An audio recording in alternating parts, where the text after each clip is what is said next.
true happiness and why intelligence isn't what you think. Taking charge of yourself means letting go of certain widespread myths.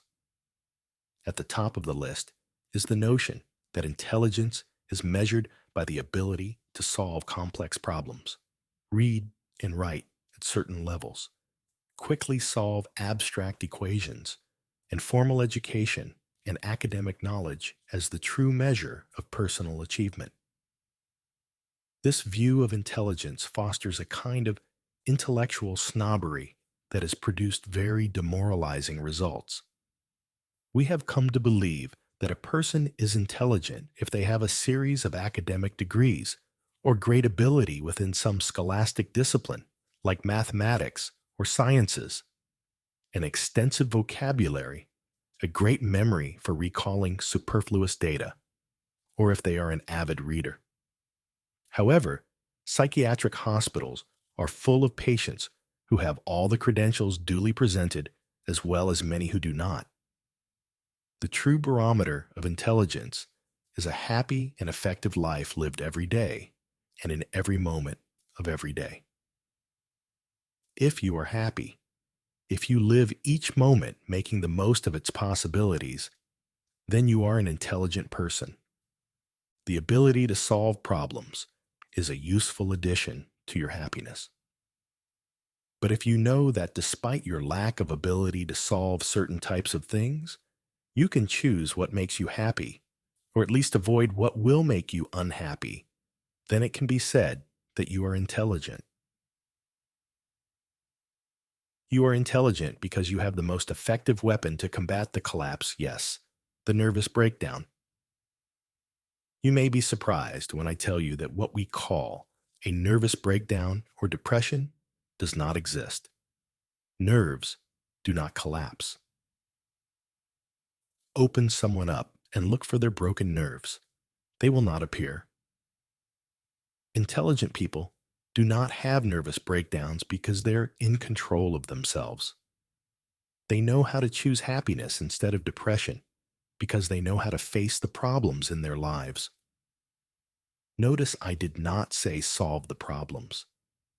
Instead of measuring their intelligence by their ability to solve problems, these people measure it by their ability to remain equally happy and valuable, whether the problem is solved or not. You can start to consider yourself truly intelligent based on how you choose to feel when facing difficult situations. The difficulties of life are very similar for everyone. All who are with other human beings in any social context have the same difficulties. Disagreements, compromises, and conflicts are parts of what it means to be a human being. Similarly, money, old age, illnesses, death, natural disasters, and accidents are events that present problems to all human beings. But while some people manage to avoid the discouragement that immobilizes and unhappiness when faced with these facts, others collapse, remain inert, or suffer a nervous breakdown. Human beings who recognize problems as something that is part of the human condition and do not measure happiness by the absence of problems are the most intelligent human beings we know, also the rarest and hardest to find.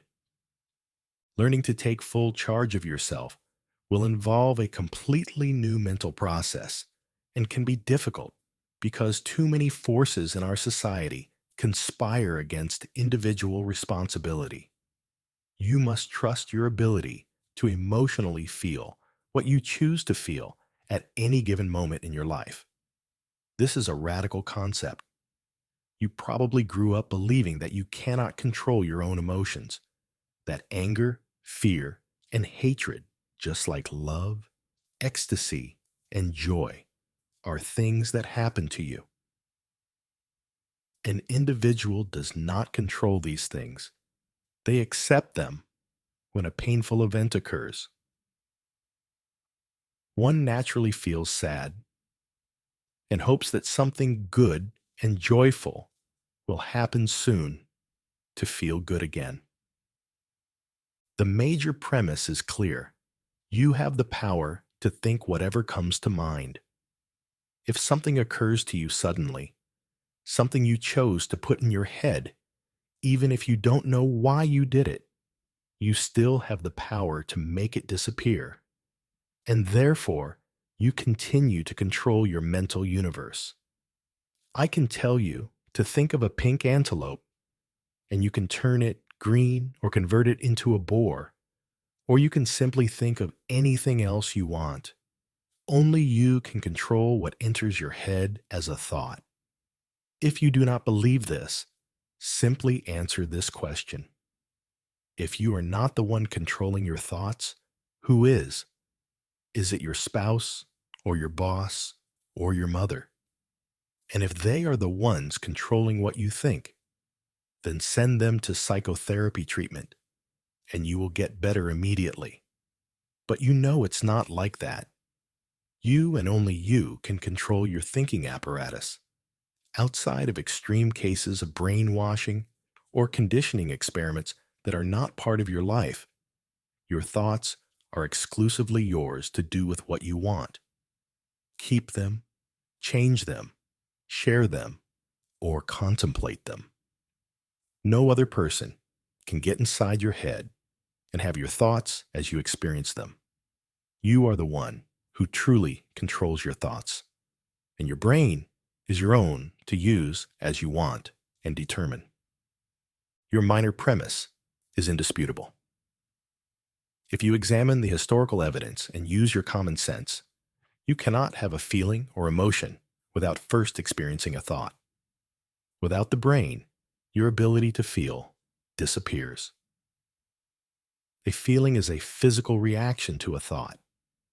If you cry or blush, your heart beats faster, or you experience any of the possible emotional reactions from the endless list of possibilities, it means that you first received a signal from the thought center. When the thought center of your mind is damaged or has short-circuited, you do not feel emotions. You cannot feel them. With certain types of brain injuries, physical pain is not felt. Your hand may be completely charred and fried in the fire, and you feel no sensation of pain. You know you cannot neutralize your thought center and at the same time experience any sensation in your body. It is not possible. So your minor premise is based on a truth. All your sensations are preceded by a thought, and without brain function, you cannot experience sensations. The conclusion of the syllogism is also inescapable. If you control your thoughts, and your sensations and feelings come from your thoughts, then you are capable of controlling your own feelings and sensations. You can control your feelings by crafting the thoughts that preceded them. To simplify, we can say that you believe that things or people make you unhappy, but this is not correct. You are responsible for your unhappiness because it is your thoughts about the things and people in your life that make you unhappy. To become a free and healthy person, you have to learn to think differently. When you have succeeded in modifying your thoughts, then your new feelings will begin to emerge, and you will have taken the first step on the path to your personal freedom.